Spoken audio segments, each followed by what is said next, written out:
સુરતમાં અસામાજિક તત્વો દ્વારા આતંક મચાવી રહ્યા છે ત્યારે ડિંડોલી વિસ્તારમાં માથાભારે ઈસમો દ્વારા એક યુવાન પર તીક્ષ્ણ હથિયાર વડે હુમલો કરાતા ગંભીર હાલતમાં યુવાનને સારવાર માટે હોસ્પિટલે ખસેડાયો હતો।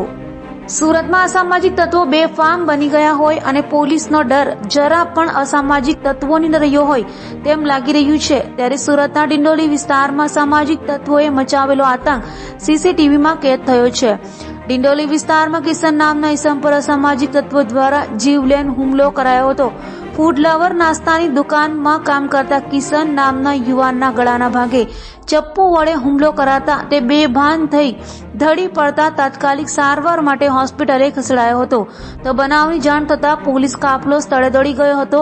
જ્યારે સમગ્ર ઘટનાને લઈ પોલીસે નજીકના સીસીટીવી કેમેરાની તપાસ શરૂ કરી છે તો આ મામલે પોલીસ શું કામગીરી કરશે તે જોવું રહ્યું।